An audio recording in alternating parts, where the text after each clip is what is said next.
Hola amigos, qué gusto se encuentren con nosotros en su programa de Libro de Cielo. Continuamos con el volumen 18 y les damos la bienvenida el doctor Salvador Tomasini. Hola amigos, ¿cómo están? Alejandro Carrega. Hola, buenas noches. Y su servidora Elvi Carrión. Y damos comienzo con la lectura 18-18, diciembre 25, 1925. Se necesitan las disposiciones para poseer el don del querer divino, semejanzas de él. El vivir en el querer supremo es la cosa más grande, es vivir vida divina, y el alma obra en la unidad de la luz eterna. Estaba pensando en lo que está dicho anteriormente, que la voluntad de Dios es un don, y por eso como don se posee como cosa propia. En cambio, quien hace la voluntad de Dios debe estar a las órdenes, debe preguntar frecuentemente qué debe hacer y pedir que se le preste el don, no para ser el dueño, sino para hacer la misma acción que Dios quiere, terminada la cual debe devolver el don que ha tomado en préstamo. En mi mente se formaban tantas imágenes y semejanzas entre quien vive en el querer divino y lo posee como don, y entre quien hace la santísima voluntad de Dios, que no solo no posee la plenitud del don, y si lo posee es a intervalos y en préstamo. Digo ahora algunas de esas semejanzas. Yo creo que es muy claro lo que nos dice aquí, ¿no? Uh-huh. O sea, el vivir en la divina voluntad, vivir en el querer divino, es poseer. A veces nos confundimos tanto con esto de hacer la voluntad de Dios, que pensamos que el vivir en la divina voluntad es estar cumpliendo siempre la voluntad de Dios. Y entonces es muy sencillo que todo el mundo diga, sí, yo vivo en la voluntad de Dios, yo siempre trato de hacer la voluntad de Dios. Seguir los mandamientos, obedecer que son los mandamientos, nuestros deberes de Estado, en fin. Eso no me hace poseedor de la voluntad de Dios. Y siempre tengo que estar preguntando qué debo hacer. Cuando se posee, ya no pregunto. Y eso es lo que a algunas personas no, como que les cuesta mucho trabajo entender. Que si yo digo, vivo en la divina voluntad, todo lo que yo haga es voluntad de Dios. No porque Dios haga lo que o acepte lo que yo digo, sino porque como vivo en mi vida es la voluntad de Dios, todo lo que Dios quiera es lo que yo hago. ¿Sí? Si yo quisiera hacer algo que no vaya acorde con la divina voluntad no participa. Entonces, esa es una gran, enorme diferencia. O sea, poseer, no estar preguntando qué se debe hacer. Claro. Y para eso debemos estar muy atentos y estar, pensando que estamos fundidos en Jesús y Jesús en nosotros. Así es.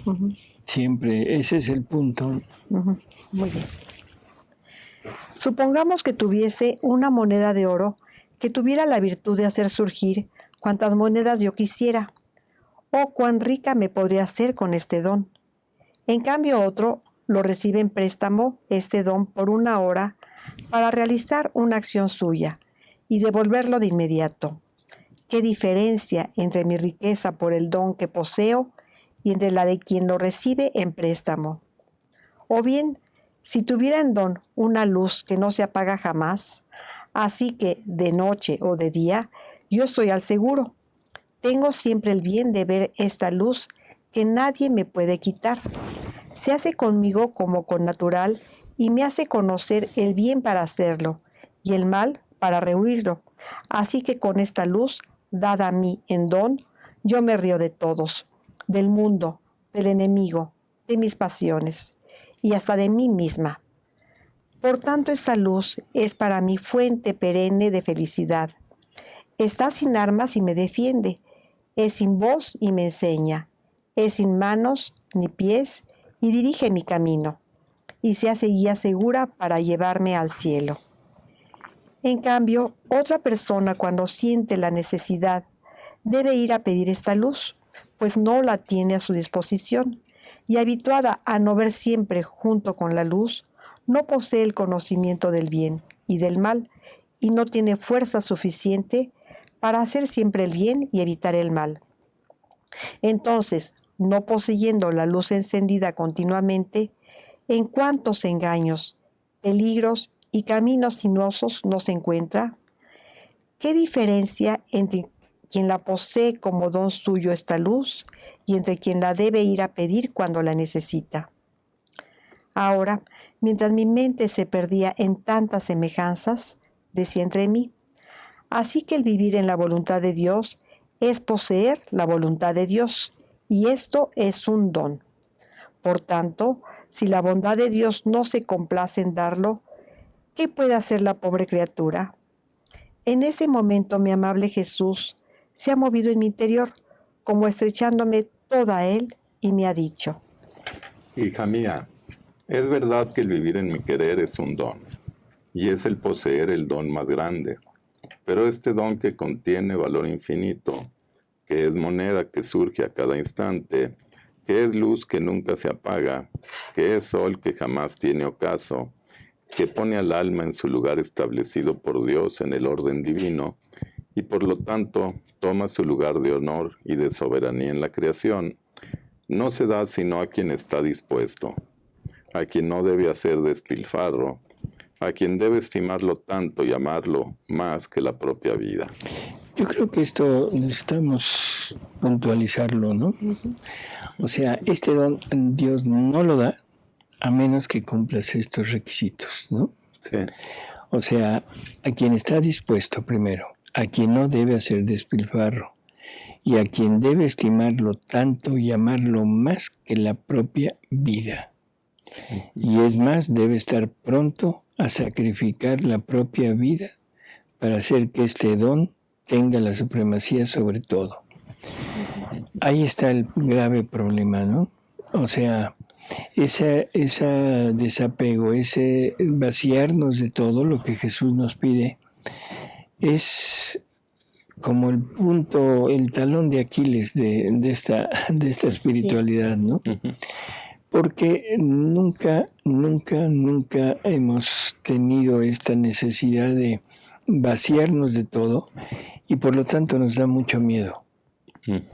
Yo no creo que sea difícil llegar realmente a vaciarme de todo y decir confío en Dios, pero sí creo que es el temor tremendo de que no sea cierto.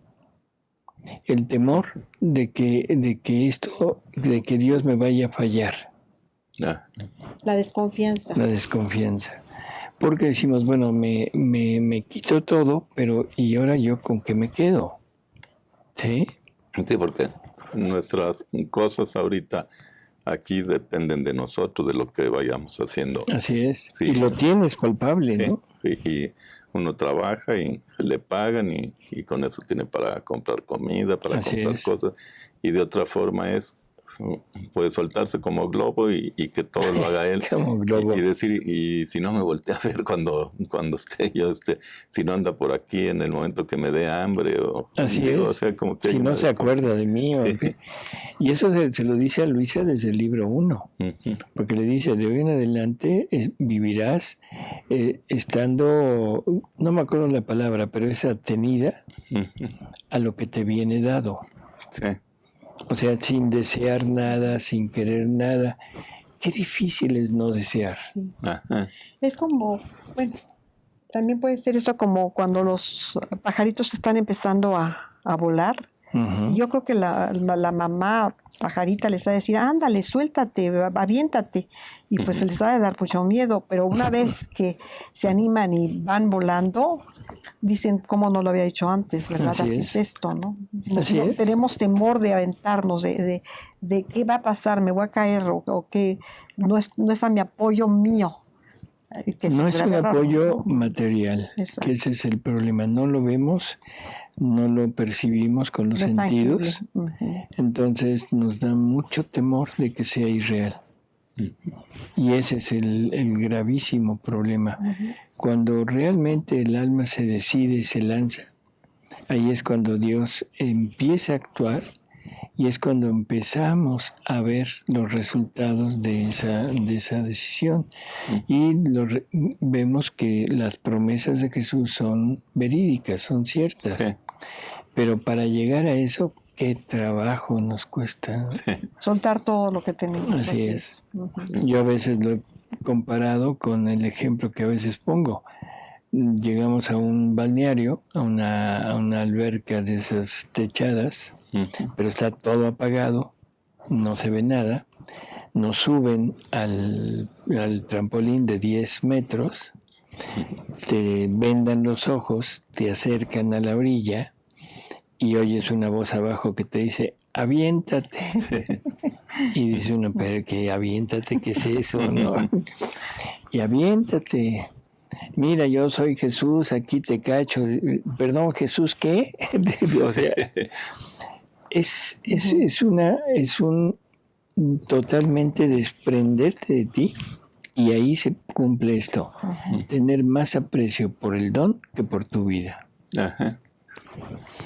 Sí. Eso es clave, ¿verdad, doctor? Eso es clave. Más aprecio al don que por tu vida. Claro. O sea, la persona que realmente confía en Jesús se avienta. Claro. Me acuerdo que una vez le puse un ejemplo parecido a una persona, hace mucho no conocía la divina voluntad, y le dije lo que era más o menos tener fe en Dios. Y le dije, sí, te paras en un cañón así, digamos el cañón del Colorado, y te avientas con la confianza de que te va a cachar Dios. Y si no te cacha, es porque Él dice, ya tienes tanta fe que ya estás perfecto para venirte al cielo. Bueno, eso está mejor. Porque también uno debe estar dispuesto a que lo que se va a hacer es lo que quiera, claro, Dios. Sí, así es. Sí, yo y creo querer que lo que quiere Dios.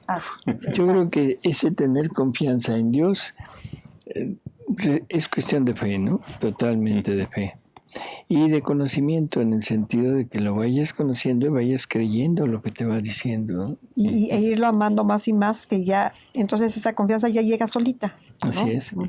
Yo también me acuerdo de jóvenes, estudiantes en la secundaria, en la prepa, ya llovió, que se paraba uno y alguien atrás y te decía, suéltate, o sea, aviéntate, ¿no? Y con los brazos abiertos, y el otro te cachaba. Era rarísimo el que no movía los pies. Sí. Casi siempre te dejabas ir, pero no acababas de dejarte ir y ya estabas tratando de enderezarte, ¿no? Y esa es la falta de confianza, ¿no?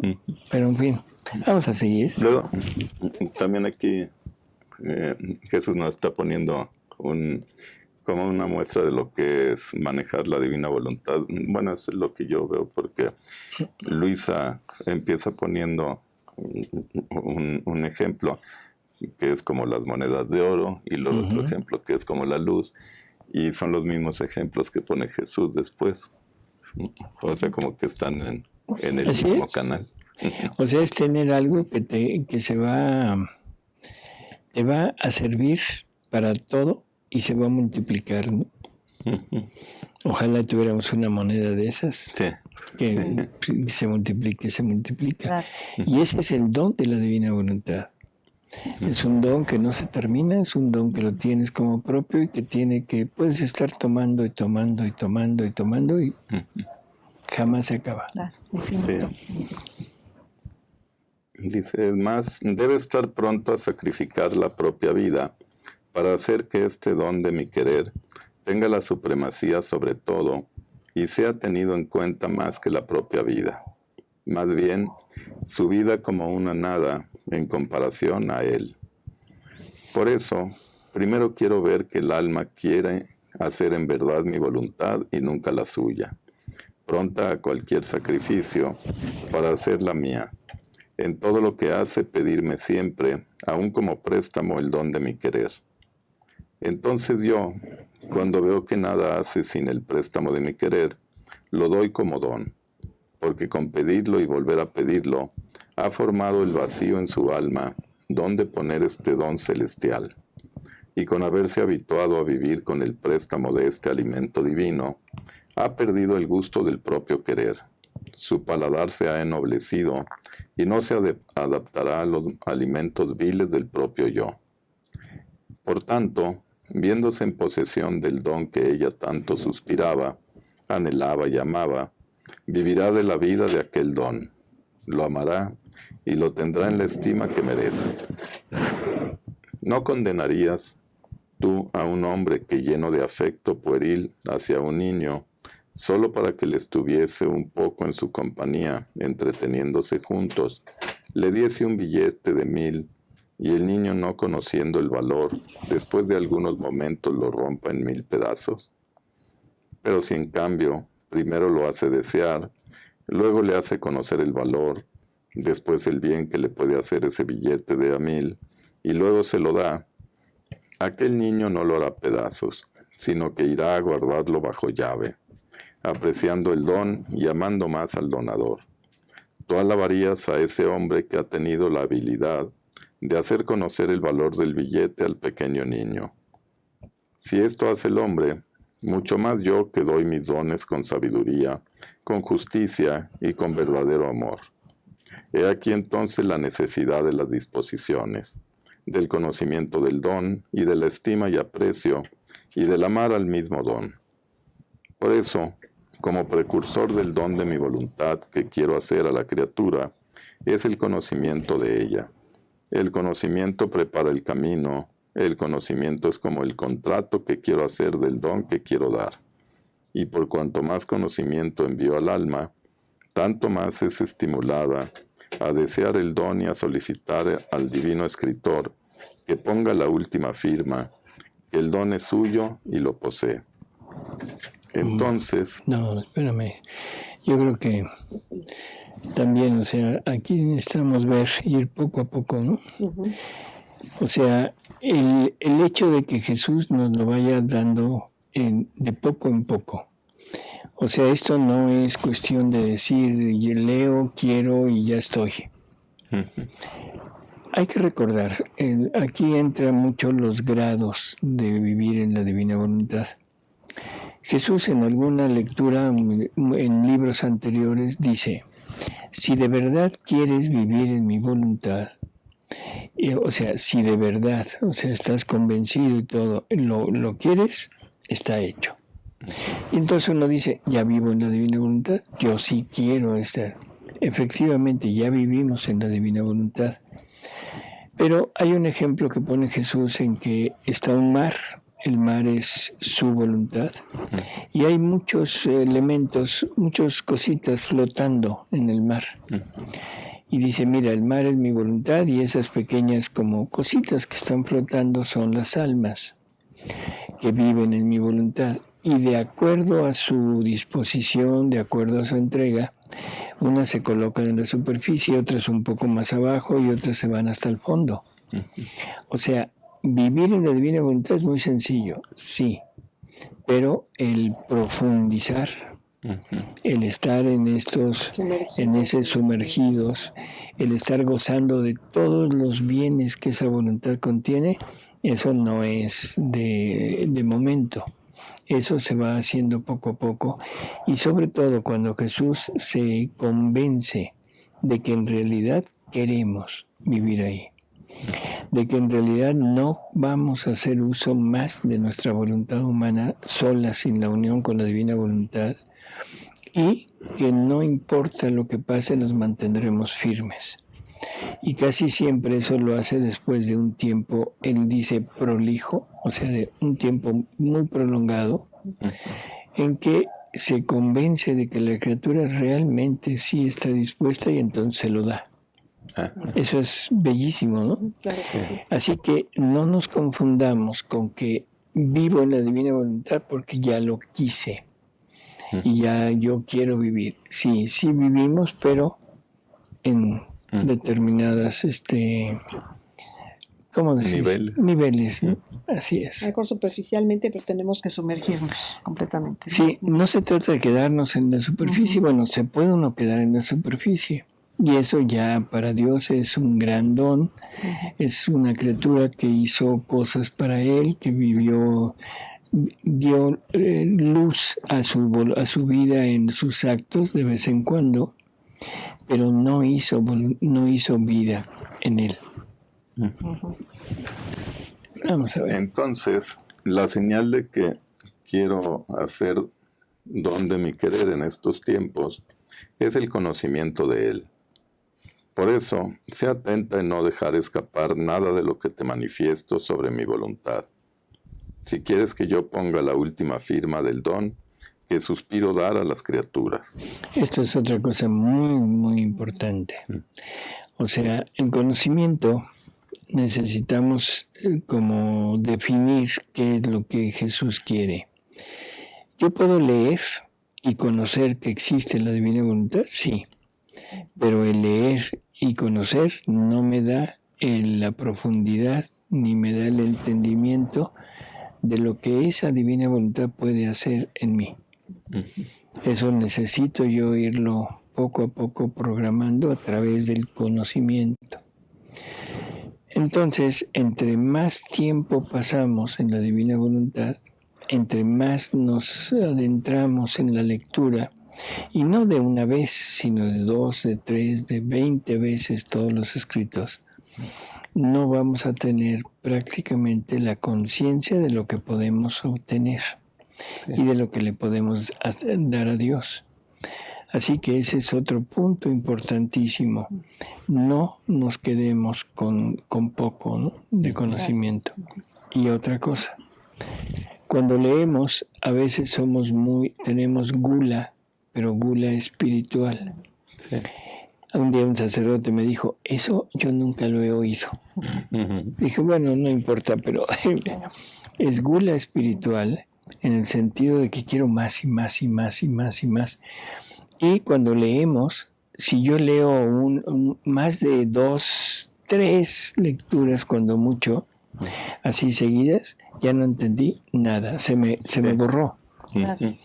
Entonces, leer poquito, hay veces que no podemos leer ni siquiera una lectura completa. Sí. Sino hay que ir despacito, penetrando, meditando, para irlo haciendo realmente vida, ¿no? Masticándole y rumiándola, ¿verdad? Así es. Que no nos preocupe el tiempo, porque luego decimos, es que ya estoy grande y a lo mejor no me da tiempo. No se apuren, el tiempo lo maneja Dios. Y si Dios realmente quiere que esa criatura que realmente quiere también ella vivir en la divina voluntad, lo más probable es que le dé tiempo suficiente para poder tener el conocimiento completo. Después de esto, mi pobre mente se perdía en el querer supremo y hacía cuanto más podía por hacer todos mis actos en la divina voluntad. Me sentía investida por una luz suprema, y mis pequeños actos, en cuanto salían de mí, tomaban lugar en aquella luz y se convertían en luz. Y yo no podía ver ni el punto de la luz en el cual los había hecho, ni dónde encontrarlos. Solo veía que se habían incorporado en aquella luz interminable y no más. Y a mí me resultaba imposible poder navegar en toda aquella luz inaccesible. Estarme dentro sí, pero atravesarla toda no le era dado a mi pequeñez. Mientras estaba en esto, mi amable Jesús se ha movido en mi interior y me ha dicho: Hija mía, cómo es bello el obrar del alma en mi voluntad. Su acto se une al acto único de su Creador, que no conoce sucesión de actos, porque la luz eterna no es divisible. Espérame tantito, porque esto vamos a unirlo con la parte final del anterior, ¿no? O sea, los actos de la criatura se unen, se funden en la luz, en esa luz, ¿de acuerdo? Y se convierten en luz. Por lo tanto, ya no es el acto nada más de la criatura, sino es un acto de la propia divinidad, y donde ya no vamos a tomar los efectos de Dios, sino ahora ya se nos dieron como propiedad, y ahora es el alma la que con sus actos se da al mundo esos efectos. O sea, prácticamente se convierte en sol. Sí, es maravilloso. Enorme eso. Sí, ¿no? enorme. Y por eso decía yo que aquí unirlo con esto. Dice que el obrar del alma, el acto de esa criatura, se une al acto único de su creador. El acto único de Dios es prácticamente la vida divina. Ahí está encerrado todo lo que Dios ha hecho y lo que hará. Así que dice que no conoce sucesión de actos y dice, así que el acto divino siendo luz, de todo su obrar forma un solo acto. Por lo tanto, ahora el acto de la criatura se une al acto divino y hace lo mismo que hace Dios. ¿Qué hace Dios? Creación, redención, santificación.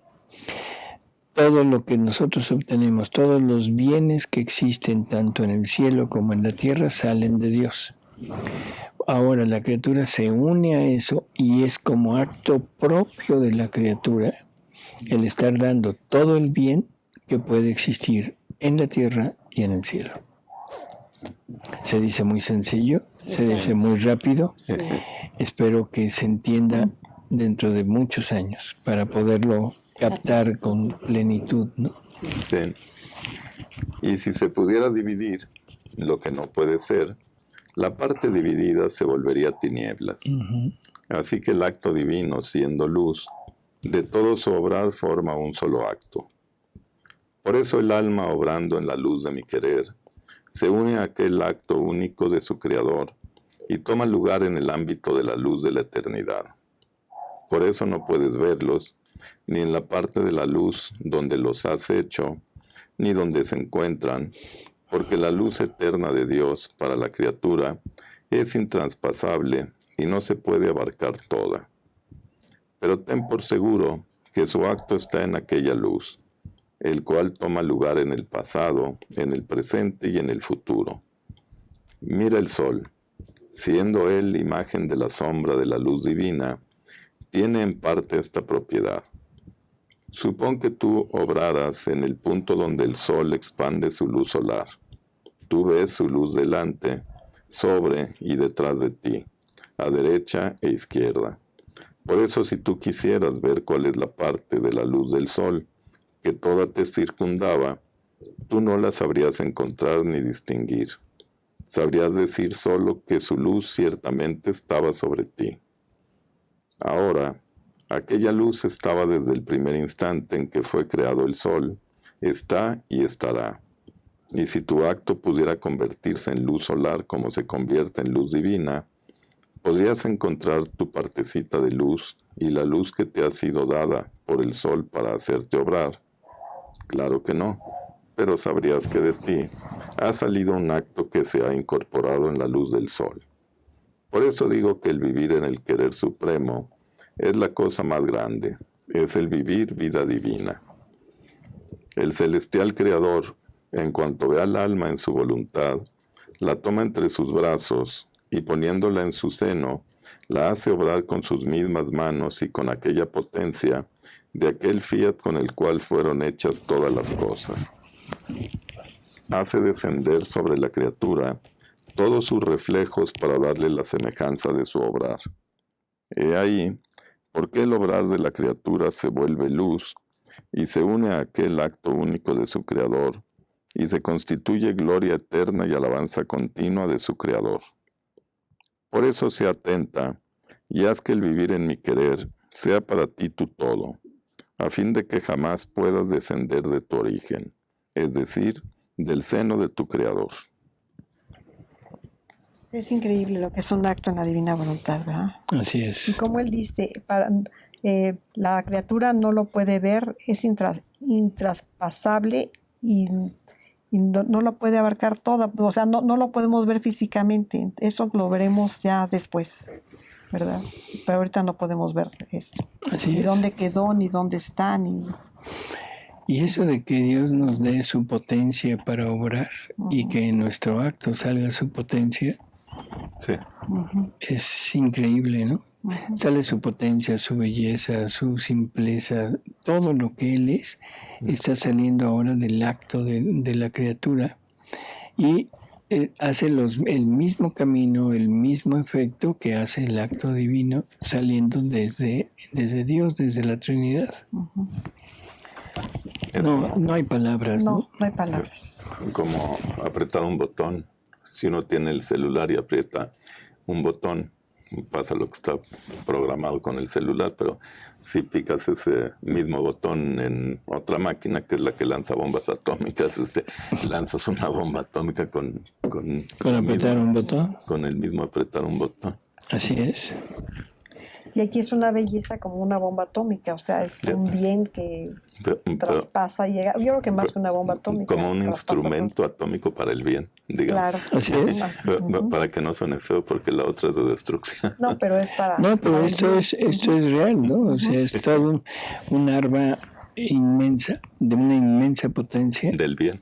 Pero en el bien. Claro. O sea, que va a generar bien por todos lados, ¿no? Uh-huh. Hasta ahorita el hombre, el ser humano, ha usado la potencia, no de la voluntad divina, sino la potencia de su propia voluntad, que es muy pequeña, la ha usado para el mal. Y veamos los males que hemos hecho, ¿no? Sí. O sea, guerras, revoluciones, en fin, todo esto, masacre de personas, o sea, asesinatos, dictaduras, en fin, todo lo que ha habido. Y eso es prácticamente el fruto de nuestra voluntad. Ahora, cuando un alma se decide a obrar con la potencia de la voluntad divina, ¿qué podrá pasar? Pues por eso es más que una bomba atómica, como dice Alejandro, para el bien. Para el bien. O sea, va a destruir prácticamente todas las obras del mal. Claro. Sí. Esa es como la solución. En estos tiempos tan tremendos, la solución es esta: llegar a vivir en la divina voluntad plenamente, ofreciendo los actos para esta finalidad y listo. Claro. Sí. Se dice fácil, pero hay que hacerlo, ¿verdad, doctor? Así es. Así es, Elvi. Sí. Pues se acabó ya la lectura. Se acabó el tiempo. También. Así que, amigos, muchas gracias por estar con nosotros. Gracias, Elvi. Gracias, doctor. Gracias, Alejandro. Gracias a usted, doctor. Y nos oímos en el próximo programa. Muchas Hasta gracias, luego. amigos. Hasta luego.